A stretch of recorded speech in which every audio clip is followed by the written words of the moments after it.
अच्छा जी, अब हम आई बाल को देखते हैं। ये एक ऑप्टिकल अपरेटस है। बेसिकली आई बाल को एक कनेक्टिव टिश्यू आगे सराउंड करता है, उसको हम कहते हैं बल्बर कंजक्टिवा। ये देखें, ये एक आई बाल है, इसको एक कनेक्टिव टिश्यू इंटीरियरली सराउंड कर रहा है, इसको बल्बर कंजक्टिवा कहते हैं। पोस्टीरियरली इसी कनेक्टिव टिश्यू को क्या कहते हैं? फेशियल शीथ ऑफ द आई बाल, मतलब बल्बर फेशिया, या हम इसे टेनन कैप्सूल कहते हैं। तो ये नेम आपको आना चाहिए। अब हम देखते हैं इसकी 3 लेयर्स। आई की 3 लेयर्स होती हैं। आउटर जो कोट होती है उसको फाइब्रस लेयर कहते हैं।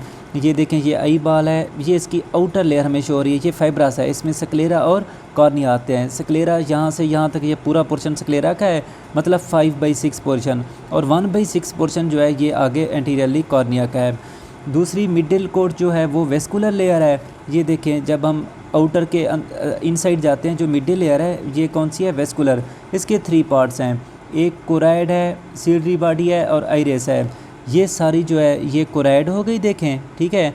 तो ये सीलरी बॉडी हो गई और ये आइरिस हो गया। ये सारी चीज़ किया है मिडिल कोट है, वेस्कुलर लेयर। उसके बाद इससे भी हम इनसाइड जाते हैं तो इनर लेयर आती है, जिसे इनर कोट कहते हैं। इसमें एक तो रेटिना होता है, ये देखें, ये इनर लेयर, ये येलो में, ये सारा रेटिना है। ये वाला जो है ये ऑप्टिक पार्ट है रेटिना का, और ये वाला नॉन विजुअल पार्ट है, ठीक है जी। ये जो थिनर येलो नज़र आ रहा है, तो इसके 2 पोर्शंस हो गए। आगे हम अब डिटेल में इनको देखते हैं। अच्छा जी, फर्स्ट लेयर में देखें स्क्लेरा और कॉर्निया है। मैंने आपको बताया कि ये 5/6 पोर्शन है स्क्लेरा, और ये 1/6 है कॉर्निया। कॉर्निया ट्रांसपेरेंट होती है, इसकी अपनी कोई भी ब्लड सप्लाई नहीं होती कॉर्निया की।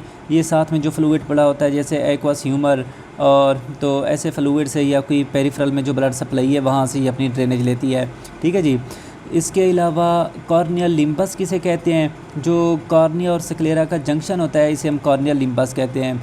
और कॉर्निया को कौन सी नर्व सप्लाई होती है? ये हम पहले भी पढ़ चुके हैं। CNV1 जो वो ब्रांच है वो इसको सप्लाई करती है। अब हम देखते हैं vascular layer of eye ball.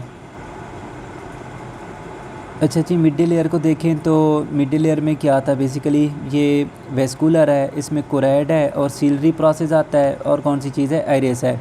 जब सीलरी प्रोसेस, एक तो ये कौन सी चीज़ से क्रिएट करता है? एक्वस ह्यूमर यहाँ से प्रोड्यूस होता है, ठीक है जी, जो इसके एंटीरियर पार्ट को फिल करता है, एक्वस ह्यूमर। उसके अलावा इसकी कंट्रैक्शन से ये जो लेंस है इसकी जो मोटाई है वो चेंज होती है, ठीक है जी, इसका डायमीटर चेंज होता है। और ये आइरिस जब कॉन्ट्रैक्ट होगा तो ये पिपल का साइज़ या तो कंस्ट्रिक्ट कर देगा या उसको डायलेट कर देगा। आपको पता है कि सिंपैथेटिक स्टिमुलेशन में पिपल क्या होती है? डायलेट होती है, और पैरासिम्पैथेटिक में पिपल क्या होती है? कंस्ट्रिक्ट हो जाती है। तो ये लेयर हो गई हमारी वेस्कुलर लेयर।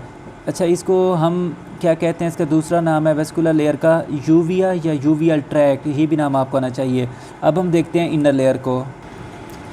अच्छा जी, हम थर्ड लेयर को देखते हैं।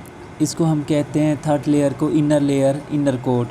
इसमें रेटिना है, इसका ये ऑप्टिक पार्ट है और ये नॉन विजुअल पार्ट है।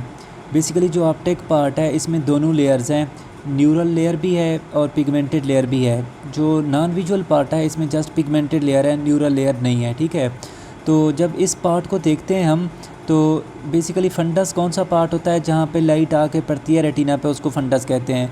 इस फंडस में एक ऑप्टिक डिस्क आ जाती है, ये वाली ऑप्टिक डिस्क वो जगह है जहाँ से ऑप्टिक नर्व 2 पास करती है, यहाँ से, ठीक है जी।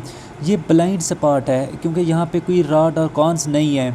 जबकि इसका रिलेटरली देखें तो यहाँ पे एक देखें स्पॉट है, मैक्यूला कहते हैं। इस मैक्यूला के सेंट्रल स्पॉट को हम मैक्यूला सेंट्रलिस कहते हैं, ठीक है जी।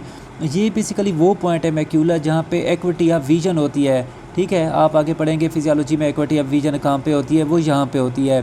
तो आपको इनर लेयर के बारे में ये चीज़ें पता होना चाहिए। और इसको रेटिना को कहाँ से ब्लड सप्लाई आती है? जो सेंट्रल आर्टरी ऑफ रेटिना होती है वो इसको ब्लड सप्लाई देती है। अच्छा, अब हम देखते हैं इसके आई के कंपार्टमेंट्स। ये देखें, ये रेटिना है और ये आइरिस है। तो ये वाला जो पोर्शन है ये एंटीरियर इसका कंपार्टमेंट है। यहाँ पे कौन सा होता है? एक्वस ह्यूमर होता है। एक्वस ह्यूमर की प्रोडक्शन कहाँ से होती है? सीलरी प्रोसेस जो है यहाँ से इसकी प्रोडक्शन होती है, यहाँ से मूव करता है, यहाँ पे आ जाता है। और ये देखें, ये आइरिस है और ये कॉर्निया, इनका ये जो जंक्शन है एरिडो कॉर्नियल जंक्शन, यहाँ पे एक कैनाल ऑफ शलैम होती है। तो ये जो एक्वस ह्यूमर है ये ड्रेन होता है इस कैनाल के थ्रू। तो एक जो इंट्रा ऑकुलर प्रेशर होता है वो बेसिकली एक बैलेंस है कि इसकी प्रोडक्शन कितनी हो रही है एक्वस ह्यूमर की और इसकी ड्रेनेज कितनी हो रही है।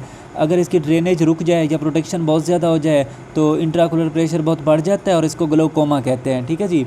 अब हम देखते हैं कि ये जो आइरिस है और ये जो लेंस है, इसके दरमियान जो स्पेस है इसको पोस्टीरियर कंपार्टमेंट कहते हैं। इस कंपार्टमेंट में कौन सा होता है? विट्रस ह्यूमर होता है। ठीक है जी, तो आपको ये आइडिया इन चीज़ों का होना चाहिए।